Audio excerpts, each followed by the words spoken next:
Unterricht früher war alles andere als entspannt gewesen. Ich meine, sind wir mal ganz ehrlich miteinander, es ist alles mit dabei gewesen. Die Person, die am liebsten beim Babybecken geblieben wäre und wahrscheinlich dann reingepisst hat. Die zwei Personen, die auf das Seepferdli-Abzeichen so drauf geschwitzt haben. Als sie es endlich bekommen haben, haben sie es stolz auf ihren Rucksack draufgeklebt, so dass es jede Zweite sieht, dass sie schwimmen können. Dann hast du die Leute, die immer entweder sneaky oder immer wieder gefragt haben, können wir endlich aufs Sprungbrett, Frau Schwimmlehrerin? Nein, das ist irgendwie gefühlt nur einmal im Jahr aufs Sprungbrett. Und rate mal, wer genau dann krank war.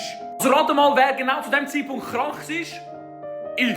Weil ich wäre zu dieser Gruppe gegangen, die eigentlich immer springen wäre. Ich weiss nicht, ob wir die einzige Klasse sind, die das gemacht hat, aber es hat so zwei Personen gegeben, die immer die schnellsten müssen sein beim Umziehen, beim Paratsein, beim Duschen, bei dies, bei das. Und wenn sie beim Bus nicht vorne können sitzen, nicht irgendwie mit dem Lehrer oder mit dem Busfahrer über irgendwelche Tratsch reden, ach du meine Güte, ist das losgegangen aber. Jetzt zum Thema Lehrer. Alter, das würde mich ja so stressen, meine Klasse zum Schwimmen zu schicken. Stell dir mal vor, das Kind ertrinkt. Ich meine, das wäre ein Punkt mehr, warum ich nicht Lehrer könnte sein. Gut, es gibt ein paar, aber... Ich meine, wie erklärst du einem älteren Teil... Ihr Sohn ist übrigens heute Morgen aus Versehen runtergesoffen.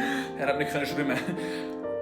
Also haftpflichttechnisch... Oh, das müsst ihr mit dem Schwimmlehrer abmachen.